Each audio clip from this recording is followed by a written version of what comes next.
शिव की आराधना के लिए पार्वती जी पुष्कर तपस्या।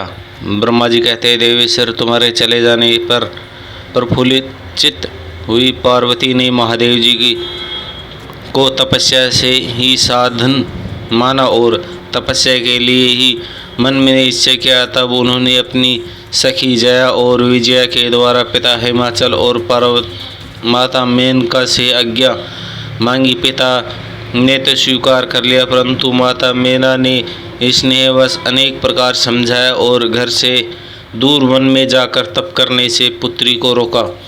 मेना ने तपस्या के लिए वन में जाने के लिए रोकते ही माँ बाहर न जाओ ऐसा कहा, इसलिए उस समय शिव का नाम उमा हो गया। मुने शैलजाराज की प्यारी पत्नी मेनका रोकने शिवा को दुखी हुई जान अपना विचार बदलिया और पार्वती की तपस्या के लिए जाने की आज्ञा दे दी। मुनि श्रेष्ठ माता की वह आज्ञा पाकर उत्तम व्रत का पालन करने वाले पार्वती ने भगवान शंकर का स्मरण करके अपने मन में बड़े सुख का अनुभव किया। माता पिता को प्रसन्नता पूर्वक प्रणाम करके शिव के स्मरण पूर्वक दोनों सखियों के साथ वे तपस्या करने के लिए चली गई। अनेक प्रकार के प्रिय वस्त्रों को परित्याग करके पार्वती ने कटी प्रदेश में सुंदर मुंज की मेखला बांध शीघ्र ही वल्कल धारण किए। हार का परिहार करके उत्तम मृत्युमृयों को हृदय लगाया। तत्पश्चात वे तपस्या के लिए गंगोत्री तीर्थ की ओर चली, जहाँ ध्यान लगाते भगवान शंकर ने कामदेव को दुग्ध किया था। हिमालय का वह शिखर गंगोत्रण के नाम से प्रसिद्ध है। वहीं परम उत्तम ऋषि तीर्थ में पार्वती तपस्या आरंभ की। गौरी के तप करने की उसका गौरी शिखर नाम हो गया। मुने शिवा ने अपने तप की परीक्षा के लिए वहाँ बहुत से सुंदर एवं पवित्र वृक्ष लगाए जो फल देने वाले थे। सुंदरी पार्वती ने पहले भूमि शुद्ध करके वहाँ एक देवी का निर्माण किया। तदंतर ऐसी तपस्या आरंभ की जो मुनियों के लिए भी दुष्कर थी। वे मन सहित संपूर्ण इंद्रियों को शीघ्र ही काबू में करके उस वेदी पर उच्च कोटि तपस्या करने लगी। ग्रीष्म ऋतु में अपने चारों ओर दिन रात आग जलाए रखकर वे बीच में बैठी और निरंतर पंचाक्षर मंत्र का जाप करती रहती थी। वर्षा ऋतु में वेदी पर सुस्थिर आसन से बैठकर अथवा किसी पत्थर की चट्टान पर ही आसन बनाकर वे तदंतर वर्षा की जलधारा से भीगती रहती थी। शीतकाल में निराहार रहकर भगवान शंकर के भजन में तत्पर हो वे सदा शीतल जल के भीतर खड़ी रहती तथा रात भर बर्फ की चट्टानों पर बैठी रहती थी। इस प्रकार तप करती हुई पंचाक्षर मंत्र के जप में संलग्न होकर शिवा संपूर्ण मनोवांछित फल के दाता शिव का ध्यान करती रहती ही। प्रतिदिन अवकाश मिलने पर वे सखियों के साथ अपने लगाए हुए वृक्षों को प्रसन्नता पूर्वक सींचती और वहाँ पधारे हुए अतिथियों का आतिथ्य सत्कार करती थी। शुद्ध चित्त वाली पार्वती प्रचंड आंधी, कड़ाकी सर्दी, अनेक प्रकार की वर्षा तथा दूसरे धूप भी सेवन किया। इसके ऊपर वहाँ नाना प्रकार के दुख आए, परंतु उन्होंने उन सब को कुछ नहीं गिना। मुने वे केवल शिव में मन लगाकर वहाँ सुस्थिर भाव से खड़ी या बैठी रहती थी। उसका पहला वर्ष फलाहार में बीता और दूसरा वर्ष उन्होंने केवल पत्ते चबा कर बिताए। इस तरह तपस्या करती हुई देवी पार्वती ने क्रम से असंख्य वर्ष व्यतीत कर दिए। तदंतर हिमावन की पुत्री शिवा देवी पत्ते खाकर भी छोड़कर सर्वथा निराहार रहने लगी, तो भी तपस्या में उनका अनुराग बढ़ता ही गया।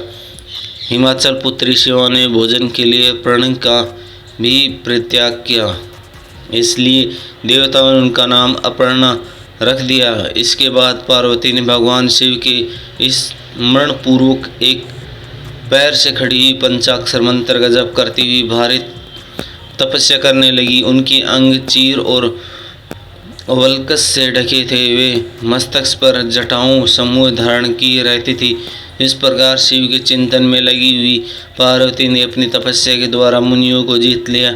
उस तपोवन में महेश्वर की चिंतन पूर्वक तपस्या करती हुई काली के 3000 वर्ष बीत गए। तदंतर जहाँ महादेव जी ने 60,000 वर्षों तक तप किया था, उस स्थान पर क्षण भर ठहरकर शिवा देवी इस प्रकार चिंता करने लगी, क्या महादेव जी इस समय यह नहीं जानते कि मैं उनके लिए नियमों के पालन में तत्पर हो तपस्या कर रही हूँ? फिर क्या कारण है कि सुदीर्घ काल से तपस्या में लगी हुई मुझ सेविका के पास वे नहीं आए? लोकों में, देवों में और मुनियों द्वारा सदा गिरीश्वर महामी गान किया जाता है। सब यही कहते हैं, भगवान शंकर सर्वज्ञ, सर्वात्मा, सर्वदर्शी, समस्त ऐश्वर्य के दाता एवं शक्ति संपन्न, सबके मनोभावों को समझ लेने वाले, भक्तों को उनकी अभिष्ट वस्तु देने वाले और सदा समस्त कलेशों को निवारण करने वाले हैं। यदि मैं समस्त कामनाओं का परित्याग करके भगवान वृषभध्वज के अनुरत हुई हूँ, तो कल्याणकारी भगवान शिव यहाँ मुझ प्रसन्न हो। यदि मैंने नारद मंत्रोक्त शिव पंचाक्षर मंत्र का सदा उत्तम भक्तिभाव से विधि पूर्वक जप किया हो, तो भगवान शंकर मुझ प्रसन्न हो। यदि मैं सर्वेश्वर शिव की भक्ति से युक्त और निर्विकार हूँ, तो भगवान शंकर मुझ पर अत्यंत प्रसन्न हो। इस तरह नित्य चिंतन करती हुई जटा कालक धारणी निर्विकार पार्वती मुँह नीचे किए दीर्घ काल तक तपस्या में लगी रही। उन्होंने ऐसे तपस्या की जो मुनियों के लिए भी दुष्कर थी। वहाँ उस तपस्या का स्मरण करके पुरुषों को बड़ा विस्मय हुआ। महर्षि पार्वती की तपस्या जो दूसरा प्रभाव पड़ा था, उसे भी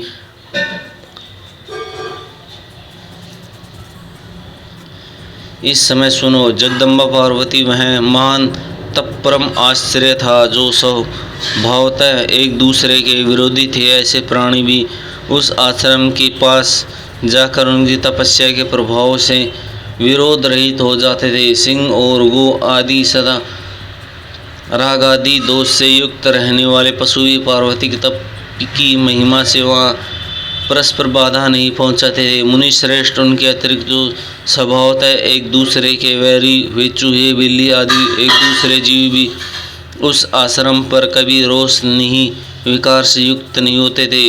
वहाँ के सभी वृक्षों में सदा फल लगे रहते थे। भांति भांति के तर्पण और विचित्र पुष्प उस वन की शोभा बढ़ाते थे। वहाँ की सारा वन प्रांत कैलाश के समान हो गया।